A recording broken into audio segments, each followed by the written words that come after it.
Hey and welcome to Neverwinter with Aragon. So with module 32.5, we'll be getting some new changes to the Cleric Devout, which should make it much more desirable in endgame groups.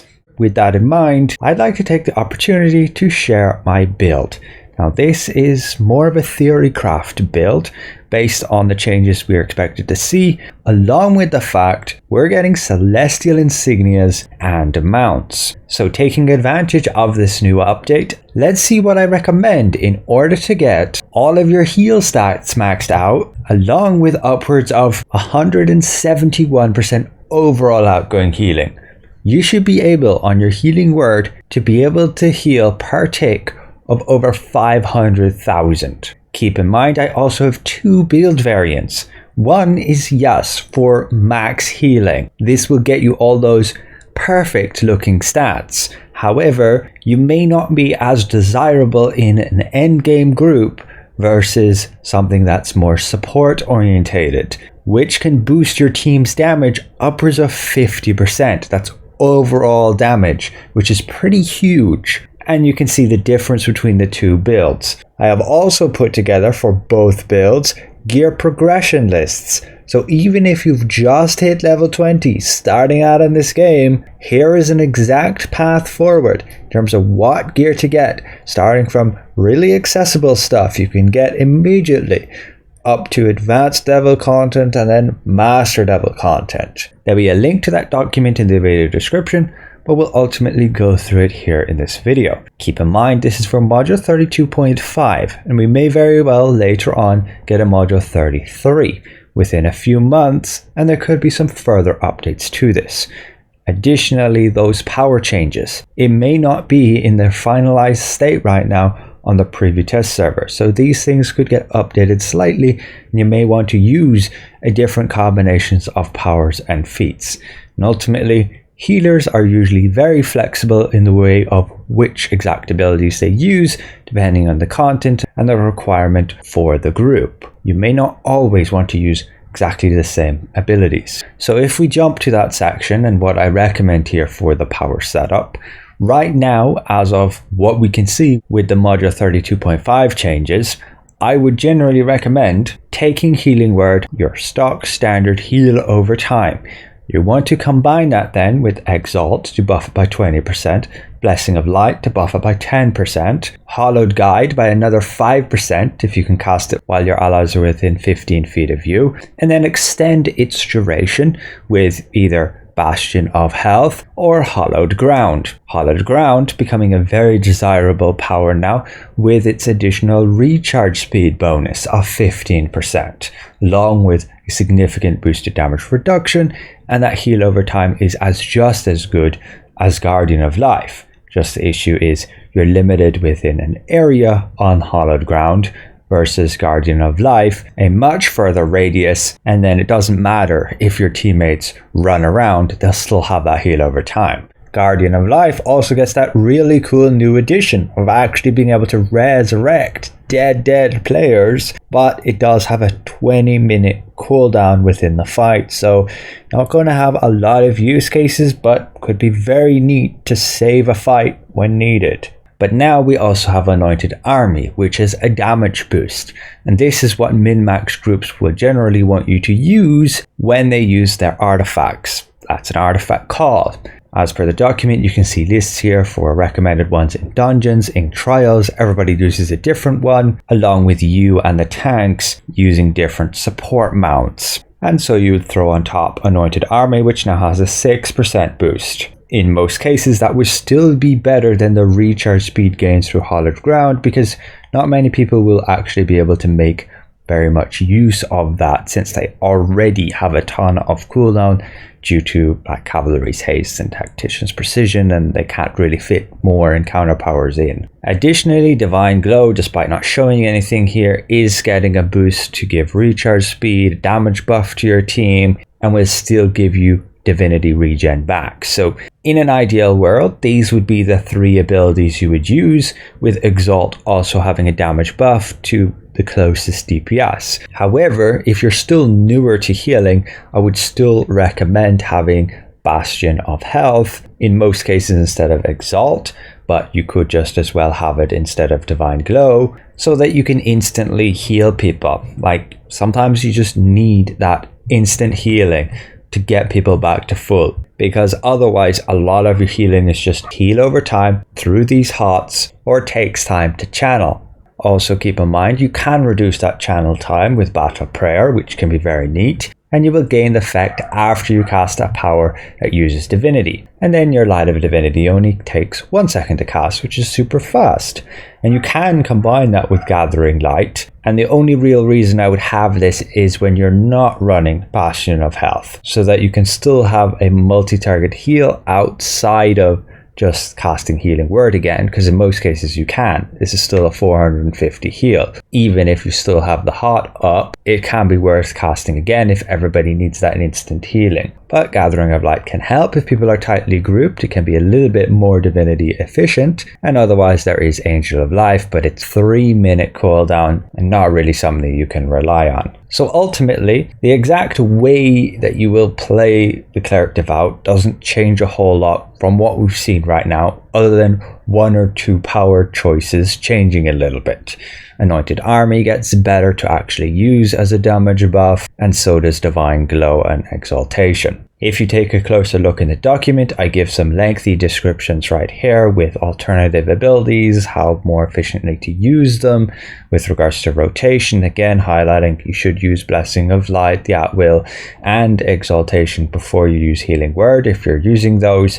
And your Scattering Light At-Will is to trigger bonuses like Vistani, Apocalypse, Grace, your Companion Enhancement, all of which require you to actually be damaging a target to put those effects on that target. Here's that Module 32.5 disclaimer. Things can still change. They're still open to change with regards to the abilities, the exact ones you want to be used. So do your best to keep yourself informed as we move forward. Additionally, with animation cancelling, this trick can help you significantly to boost your action point gain, allowing you to cast far more often your daily powers. You will want to practice this with Blessing of Light, and even your Scattering Light, it still kind of works. The basics is this: the animation of the power is generally a bit longer than when you actually gain the effect of the power.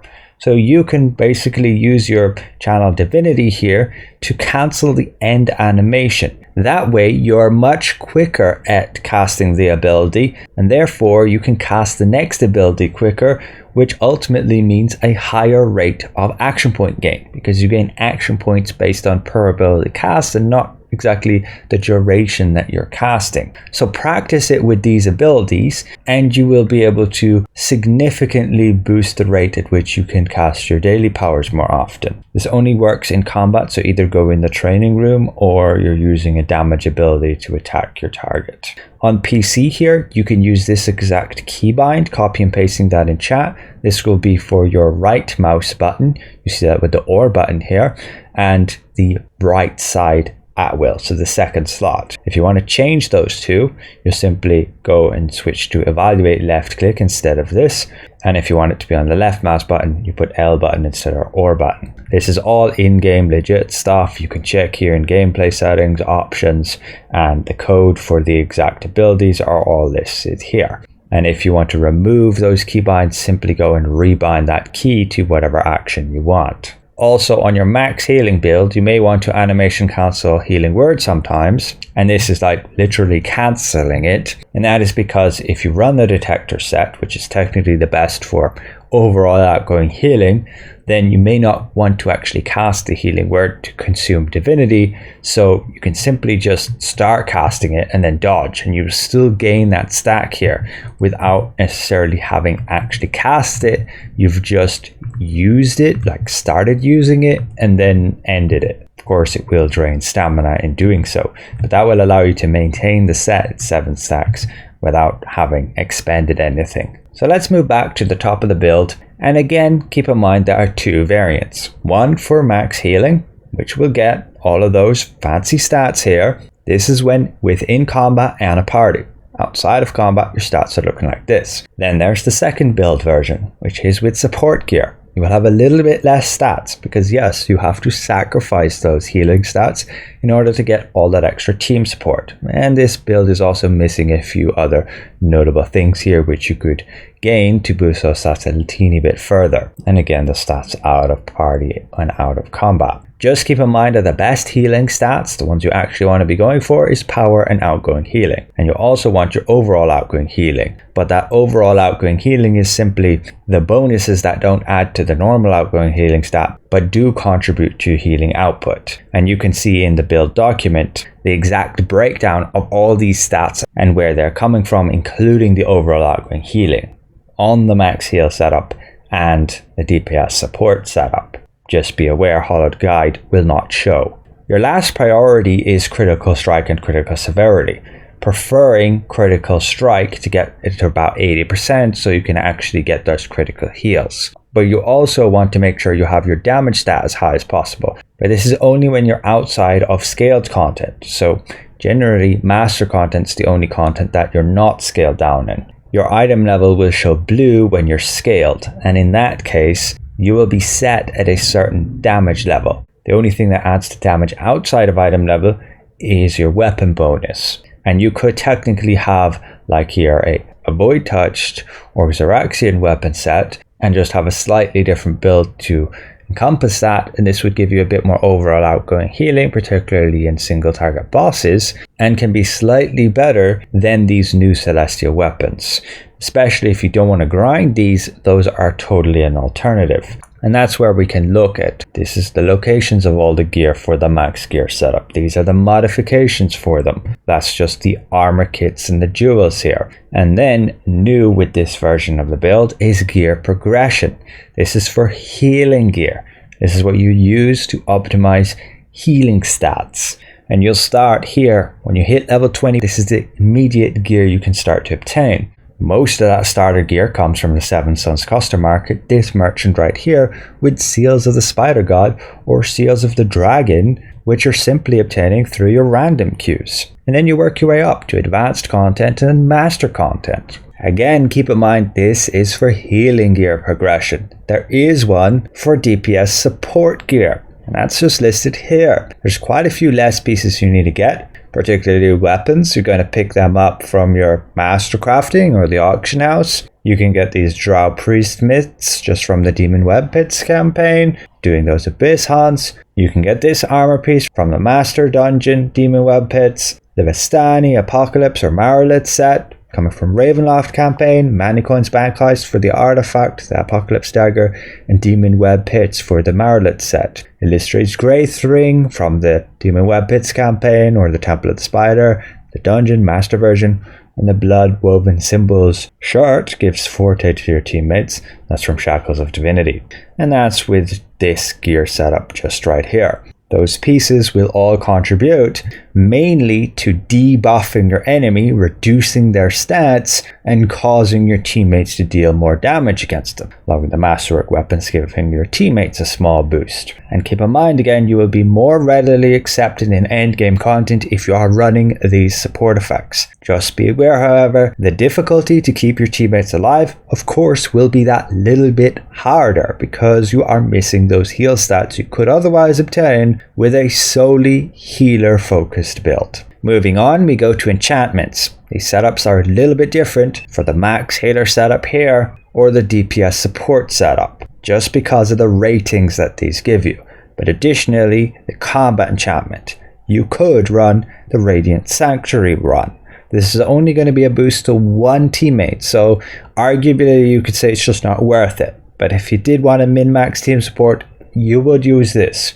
The alternative for max healing is the Divine Aegis. It's going to give everybody a shield and it gives you more overall outgoing healing. Artifacts, basically the same. You want to have one primary one to support your team with artifact calls. This is everybody a requirement at endgame. And then you're just using ones with high item level, and ideally ones that give you stats that are actually useful. And you of course will need the one to complete your set, whether that's Spelljammer for the Detector set, or on your support build, the Taroka deck for your Vistani set, Marilith Mask for the Marilith set, APOC dagger for the Apocalypse set. For your boons, on the support build we're using the Crit Guild boon, and on the max heal setup we use the Power boon. In terms of campaign boons, they're basically the same here. You're just going with everything that boosts healing. Having Blessed Advantage and Blessed Resilience are great options. They're just for yourself. Whenever you heal and get healed, you can cause these to trigger, and that's where you can also gain a nice 6% power boost. You also get some nice stats here for the advanced boons, don't miss them. For your summoned companion, you want to support one. Even on your max heal setup, just go with a support companion. These are going to give buffs to your teammates, and overall just what people really require in endgame content of you as a support player. For companion gear, same on both builds. I've just gone with the cheap Thean icons of the companion, although it would be a little bit better to go with the Thean necklaces because they get incoming healing along with the outgoing healing. As for the companion bonuses, these are again to just give us stats to try and maximize. This is on the max healing setup with the Alpha Compy, Tamed Raptor, Deep Crow, Zariel or Zordiel, the dog. And yeah, you may struggle to find Zariel or Zordiel. You can just use anything else that gives you crit instead. We are already slightly over the crit strike cap, and we could have a Paladin Aura, a Blue Fire Eye, the Forger's Box to give us that little bit to make up for the loss if you went for a different companion that say gave just crit severity instead. And the dogs here for the crit severity and power. But on the DPS support setup, we have slightly different stats and we want to prioritize more outgoing healing because we don't get that capped out. So we have the Golden Bullet here. There's also the Pink Yeti. Both of those are hard to obtain, so you may not get them. There's not a lot of alternatives you could have here in the defense slot. And then we do have the Black Dragon Ironstone here. An alternative to him would be Grumph. As for the companion enhancement, support ones are usually one of these, but it does require you to actually attack your target to trigger this.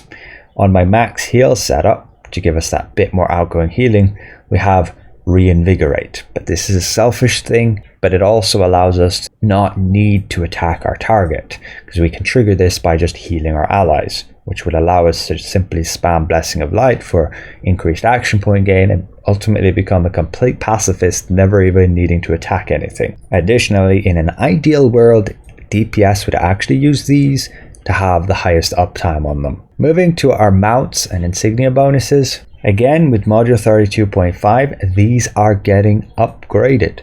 Mounts go to Celestial and Insignias go to Celestial, but all it does is give you more stats, and the power of your mount powers are going to be boosted too, like your aura. And I currently have Wicked Lich here, but this should be on a support one. I can't switch it or the game just crashes. That's a bug on the previous server right now. Hopefully they get fixed before it goes live. But you can see in the document the different combat powers you want, and they're ranked based on a dungeon or trial, whether you're 2 of you as support or 4 of you. The actual insignias themselves are just listed here, like 5 rhythm, 8 brutality, 7 dominance, and that gives you the combination of stats to get you these stats here capped on the ratings. That combination and even the bonuses are slightly different on my max heal setup, and that's in order to balance the ratings based on the different gear we're using to get these stats maxed out. There are of course alternative bonuses you can use. You don't necessarily have to have exactly like a 1 Shepherd's Devotion, 1 Gladiator's Guile, 1 Cautious Devotion, 1 Cavalry's Haste, and so on. You can have multiple mix and match depending on exactly what you want. But Cautious Devotion is a very nice boost of outgoing healing there, and we need it for this build. The rest are kind of just support effects, extra cooldown, which is nice, extra movement speed too. And yeah, for those equip powers, you generally run a support one. Mystic Aura, Runic Aura, or Pack Tactics is listed here from those mounts. And the combat power, again, is going to be a support one from one of these mounts in order to cause your target to take increased damage, and you will use it alongside your artifact when everybody uses their artifact for an artifact call. Last, it's consumables here. Wildstorm Elixir, Squash Soup, Flask of Potency, and Zurich, all coming from these locations.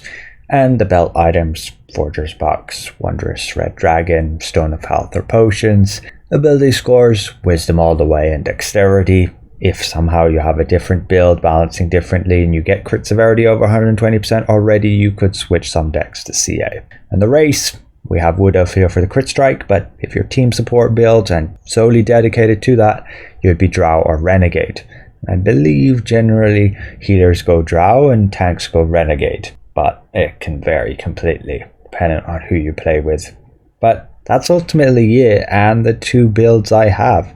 Again, at the end of the document, you can see the breakdown of those stats, exactly where they're all coming from and how they all add up to the total amounts as seen on the stat page in combat in a party. You need to be in a party to maximize those buffs, like with the Raptor, with the Portobello, and to have those boosts from like your shirt where you're in a full team and you're getting that extra outgoing healing. So ultimately, that's it. Be very aware of the changes upcoming with module 32.5. Things are still open to change in terms of the exact abilities you may want to be using, but overall, we're not getting any real new gear other than some new Stepping Stone Slaughterhouse gear, but none of it's any good in terms of healer progression from what I've seen. But I'll do my best to keep you updated if there are any new changes, and hopefully this helps. Thanks all for watching, and we'll see you guys around.